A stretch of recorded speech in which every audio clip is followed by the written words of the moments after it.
Hello student, अभी हम लोग पढ़ेंगे एम्ब्रियो सैक। ठीक है, तो एम्ब्रियो सैक कैसे बनता है? तो जब न्यूसेलस की जो सेल्स होती हैं, ठीक है, इसी के अंदर जो है एम्ब्रियो सैक का निर्माण होता है। ये निर्माण होता है मेगास्पोर मदर सेल से। जो मेगास्पोर्स बनते हैं, 4 मेगास्पोर मदर सेल में जो है मियोसिस सेल डिवीजन होती है और उससे 4 फंक्शनल मेगास्पोर बनते हैं। ठीक है, अब ये मेगास्पोर जो है माइक्रोपाइलर एंड के भी हो सकते हैं, चैलेजल एंड की भी हो सकते हैं। तो माइक्रोपाइलर एंड और चैलेजल एंड के बेसिस पे अलग अलग एम्ब्रियो सैक को डिवाइड किया जाता है। लेकिन जो है इसमें से क्या होता है, जब एम्ब्रियो सैक का डेवलपमेंट होता है तो क्या होता है, इसमें 3 मेगास्पोर जो होते हैं वो डीजेनरेट हो जाते हैं और एक जो मेगास्पोर है उसी से पूरा जो है एम्ब्रियो सैक का डेवलपमेंट होता है, और या फीमेल गैमेटोफाइट इसको बोलते हैं। इसी को जो है मेगा गैमेटोजेनेसिस क्रिया कहते हैं, और वो जो स्ट्रक्चर बनता है उसे एम्ब्रियो सैक कहते हैं। ठीक है ना, तो एम्ब्रियो सैक जो है उसका स्ट्रक्चर हम लोग स्टडी करेंगे। ठीक है, तो यहाँ पर देखते हैं, देखिए फीमेल गैमेटोफाइट एम्ब्रियो सैक कहलाता है, जो कि लोकेटेड होता है ओव्यूल में, और 7 सेल 8 न्यूक्लिएटेड स्ट्रक्चर होता ही है। ठीक है ना, तो 7 सेल और 1 न्यूक्लिएटेड स्ट्रक्चर इसका होता है। तो ये जो 7 सेल 8 न्यूक्लिएटेड स्ट्रक्चर है उसमें से एक एग सेल होता है, 2 सिनर्जिड सेल होते हैं, 3 एंटीपोडल सेल होते हैं, 2 सेंटर में पोलर न्यूक्लियाई होते हैं। ठीक है, इसका डेवलपमेंट मैंने बताया एक फंक्शनल मेगास्पोर से होता है। ठीक है, ये जो फंक्शनल मेगास्पोर है ये क्या बनाते हैं, इसी से जो है फीमेल गैमेटोफाइट या एम्ब्रियो सैक का डेवलपमेंट होता है, जो फर्टिलाइजेशन में हेल्प करता है और बाद में यहीं से सीड का डेवलपमेंट शुरू होता है। ठीक है, अगर हम स्ट्रक्चरली देखें तो एक एम्ब्रियो सैक में कौन कौन से सेल्स मिलेंगे वो देखते हैं। तो पहला सेल जो होगा वो है एग एपरेटस, दूसरा है पोलर सेल और सेंट्रल सेल, और तीसरा जो होता है वो एंटीपोडल सेल कहलाता है। ठीक है, तो पहला सेल जो है उसमें देखते हैं, या एक डायग्राम से समझ लेते हैं पहले, है ना। यहाँ पर देखिए ये 3 एंटीपोडल सेल है, जो कि कौन से एंड पे होता है, चैलेजल एंड पे। नीचे माइक्रोपाइलर एंड पे इसको एग एपरेटस कहते हैं। एग जो है एक एग एपरेटस है, इस एग एपरेटस में 2 जो है सिनर्जिड का सेल और एक एग का सेल होता है, इसलिए इसको एग एपरेटस कहते हैं, जो कि माइक्रोपाइलर एंड में लोकेटेड होता है, या लोकेशन इसकी जो होती है वो माइक्रोपाइलर एरिया में होती है। और सेंटर में ये देखिए ये पोलर न्यूक्लियाई, इसमें 2 पोलर न्यूक्लियाई होते हैं।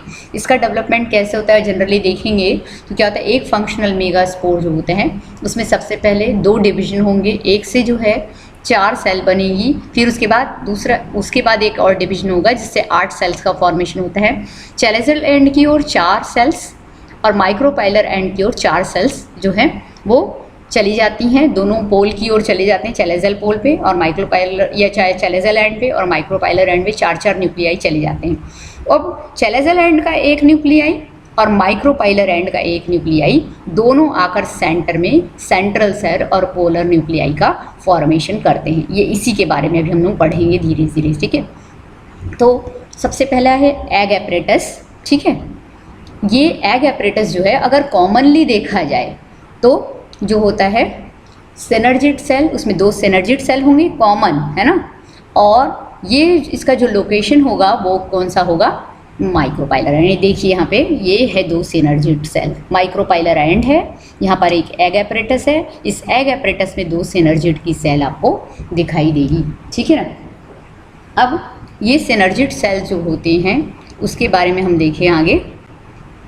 ये सिनर्जिड सेल का नंबर जनरली 2 होता है एम्ब्रियो सैक में।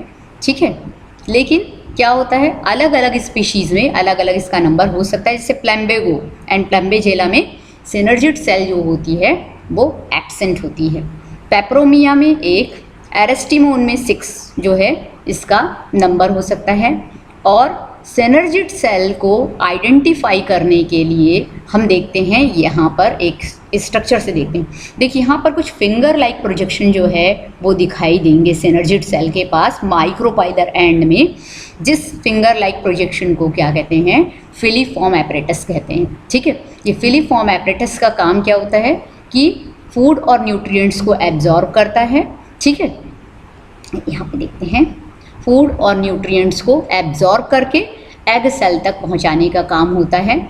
और ये क्या होता है, अगर इसको देखेंगे तो ये फर्टिलाइजेशन के पहले तो डिजेनरेट हो जाएगा, लेकिन जब रहता है तो ये डिजेनरेट होते तो कुछ केमिकल सिक्रीट करते हैं जो पॉलन ट्यूब को किस डायरेक्शन में जाना है उसके बारे में जानकारी प्रदान करते हैं। ठीक है, तो ये जो होता है सिनर्जिड सेल है। अब इसी सिनर्जिड सेल को आप एक बार देखिए, इसके चैलेजल एंड की ओर ओरिएंटेड होते हैं दो वैक्यूल्स। देखिए अलग अलग हर सिनर्जिड सेल में एक एक वैक्यूल पाया जाएगा जो चैलेजल एंड की ओर ओरिएंटेड होगा, ये भी यहाँ पे दिखाया है। ठीक है ना। अब इसके बाद दूसरा होता है एग सेल। ठीक है, ये देखिए यहाँ पर फिर से देखते हैं, ये देखिए ये एग सेल है। ठीक है, ये दो सिनर्जिड के सेल और ये एग सेल है। ठीक है, ये एग सेल है। ये जो है जनरली क्या होता है, ये जो चैलेजल एंड की तरफ थोड़ा सा रहता है।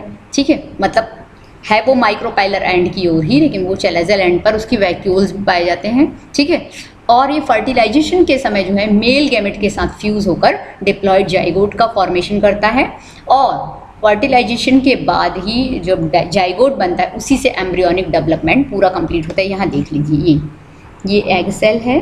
ठीक है, इसी में जो है मेल न्यूक्लियस से ये फ्यूज़ होगा और डिप्लॉयड जाइगोट बनेगा, और इसी जाइगोट से क्या होगा, बाद में एम्ब्रियोनिक डेवलपमेंट शुरू होता है। ठीक है, अब इसके बाद देखिए पोलर सेल और सेंट्रल सेल। ठीक है, ये सेंट्रल सेल लार्ज वैक्यूलेटेड होते हैं और सेंटर में, एम्ब्रियो सेक के सेंटर में लोकेटेड होते हैं। इसमें 2 न्यूक्लियाई होते हैं। देखिए मैंने आपको बताया था 4 न्यूक्लियस जो है चैलेजल एंड की ओर, 4 न्यूक्लियस जो है माइक्रोपाइलर एंड की ओर होते हैं। इन चैलेजल एंड से 1 न्यूक्लियस और माइक्रोपाइलर एंड से 1 न्यूक्लियस जो है निकल के सेंटर पे जाता है, और इस सेंटर में जो है लोकेटेड होता है सेंट्रल सेल, जो कि पोलर न्यूक्लियाई से बना होता है। ये पोलर न्यूक्लियाई का नंबर 2 होता है, और ये बाद में फ्यूज़ होके जो है 2n हो जाते हैं और सेल एक ही दिखाई देने लगती है। ठीक है, अब है एंटीपोडल सेल। ठीक है, ये देखिए यहाँ पर ये चैलेजल एंड की तरफ यहाँ पर 3 एंटीपोडल सेल यहाँ पर आपको देखने को मिल रहा है। ठीक है, और इस एंटीपोडल सेल में देखिए कहाँ पर antipodal cell are absent in the family Sapotaceae. Sapotaceae family में जो है एंटीपोडल सेल जो है एब्सेंट होता है। अलग अलग स्पीशीज़ में नंबर वेरी करता है। एंटीपोडल सेल का अगर कॉमन देखा जाए तो नंबर 3 होता है। ठीक है, लेकिन सासा पेनिकुलेटा में 300 होते हैं, जबकि सैपोटेसी फैमिली में ये एब्सेंट होता है, ये आपको बताया है। ठीक है, इसमें भी बताया गया कि एंटीपोडल सेल भी जो है नॉर्मली डीजनरेट हो जाता है। कैसे, जब उसका फर्टिलाइजेशन होने वाला होता है उसके पहले ही। लेकिन एकोनिटम, कैल्था और पैस्चिना, ठीक है, इन तीनों में ये क्या होता है, लार्ज साइज का और परसिस्टेंस होता है। ठीक है, मतलब कैल्था और पैस्चिनिया एकोनिटम में जो है ये लार्ज रहता है और चिरलग्न रहता है, हमेशा स्थायी रूप से आखिरी तक बना रहता है। ठीक है, एक बार स्ट्रक्चर की फिर से स्टडी कर लें। ये एक एम्ब्रियो सेक का स्ट्रक्चर है, ये देख लीजिए आप। ठीक है, वो मिलेगा कहाँ, ओव्यूल के अंदर मिलेगा। ये ओव्यूल का, जैसे आप फ्लावर लेते हैं एंजियोस्पर्मिक फ्लावर, उसमें आप जो कार्पल की स्टडी करते हैं तो कार्पल में ऊपर की ओर स्टिग्मा, बीच में लॉन्ग स्टाइल और नीचे फूला हुआ भाग ओवरी कहलाता है। ठीक है, ओवरी का जब आप सेक्शन काटेंगे लॉन्गिट्यूडनल सेक्शन से, उसमें ओव्यूल दिखेंगे, जो कि क्या करता है, प्लेसेंटा के थ्रू जो है ओवरी की दीवार से ओव्यूल लगा हुआ होता है। ओव्यूल का जब आप सेक्शन काटेंगे तब उसमें आपको दिखाई देगा ये एम्ब्रियो सेक। ठीक है ना, ये एम्ब्रियो सेक जो दिख रहा है ये जो है, इसके बारे में हम स्टडी कर रहे थे अभी तक के। ठीक है, तो यहाँ पर ये 3 सेल्स से बना हुआ दिखाई दिया। देखिए चैलेजल रीजन पे एंटीपोडल सेल, जिसका नंबर जनरली 3 होता है, लेकिन स्पीशीज़ टू स्पीशीज़ ये वैरी कर सकता है। सेंटर में, इस एम्ब्रियो सेक के सेंटर में जो है पोलर न्यूक्लियाई और सेंटर सेल होता है। ये 2n कंडीशन, 2n इसका होता है नंबर। इसमें एक इसको पोलर न्यूक्लियाई भी कहते हैं। ये 2 पोलर न्यूक्लियाई और ये जो बाद पहले तो ये दोनों अलग अलग होते हैं, बाद में फ्यूज़ होकर एक ही सेल्स बनाते हैं, बड़ा लार्ज सेल जो है, और ये पोलर न्यूक्लियाई कहलाता है। माइक्रोपाइलर एंड की तरफ जो है आप देखेंगे कि एग एपरेटस पाया जाएगा। इस एग एपरेटस के अंदर 2 सिनर्जिड के सेल और एक एगस्का सेल पाया जाता है। इस सिनर्जिड सेल्स के पास जो है फिंगर लाइक प्रोजेक्शन या अंगुलाकार प्रवर्ध जो निकले हुए होते हैं, इसी से इसकी पहचान होती है सिनर्जिड सेल की।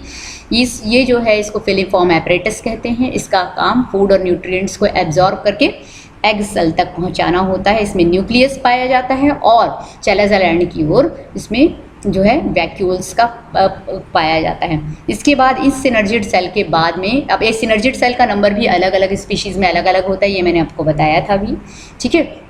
ऐसे तो जनरली 2 ही देखने को मिलता है। उसके बाद एक एग सेल यहाँ पर दिखाई दे रहा है। एग सेल में एक न्यूक्लियस होता है और जो है इसके अंदर ये क्या होता है, जब मेल गैमेट्स आते हैं तो मेल गैमेट्स के साथ फ्यूज़ होकर डिप्लॉयड जाइगोट बनाते हैं, बाद में इसी से एम्ब्रियोनिक डेवलपमेंट होता है। तो इस तरीके से ये था आपका एम्ब्रियो सेक